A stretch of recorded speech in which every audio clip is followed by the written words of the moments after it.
Big boss house లో ఎదురు చూస్తున్న గ్రాండ్ ఫినాలే వచ్చేసింది. ఇక హౌస్ లోపలికి ఎక్స్ కంటెస్టెంట్స్ హాజరవుతూ కనిపించేశారు. అలానే ఇప్పటి వరకు నిఖిల్ కావ్యాల రిలేషన్షిప్ బ్రేకప్ వరకు వెళ్ళింది అంటూ వస్తున్న కాంట్రవర్సీస్ కి చెక్ పెడుతూ వచ్చేసాడు నాగమామ. ఇక నాగార్జున స్పెషల్లీ కావ్యాని ఎంటర్ చేసేసారు బిగ్ బాస్ స్టేజ్ పైకి.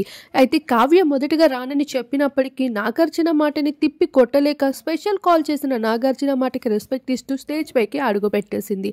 ఇక తన చేతిలో ట్రాఫీ పెట్టి ఇది ఎవరికి వెళ్తే బాగుంటుంది అనుకుంటున్నావు కావ్య అంటూ ఇక నిఖిల్, ప్రేరణ అలానే టాప్ కంటెస్టెంట్స్ ని రిలీజ్ చేస్తూ వచ్చేసారు టీవీలో.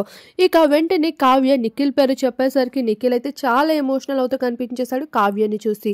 కావ్య వస్తుందని కూడా ఎక్స్పెక్ట్ చేయని నిఖిల్ బయటికి వెళ్ళి కావ్య కాళ్ళ వెళ్ళపడి తన లైఫ్ లోకి తిరిగి తెచ్చుకోవాలనుకున్న నిఖిల్ ఇప్పుడు మొత్తానికి కావ్యని ఎదురుగా చూసేసరికి తన కన్నీళ్ళని ఆపుకోలేకపోయాడు. ఒకవైపు తనకి ఇష్టమైన మదర్, ఇంకొక వైపు ఇష్టమైన ట్రాఫీ, అలానే ఎదురుగా కావ్య కనిపించేసరికి నా లైఫ్ కి ఇది చాలా అనిపిస్తుంది ఇక్కడతో అంటూ నిఖిల్ అయితే చాలా బాధపడుతూ కనిపించాడు. అలానే మొత్తానికి నిఖిల్ కావ్యని చూడాలనుకున్న ఫ్యాన్స్ అందరి కోరిక మొత్తానికి నెరవేరుతూ వచ్చేసింది.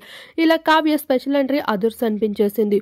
అలానే చీఫ్ గెస్ట్ గా అయితే హౌస్ లోపలికి రామ్ చరణ్ ఎంటర్ అయిపోతున్నారు ట్రాఫీ చేతుల మీదుగా అందించడానికి.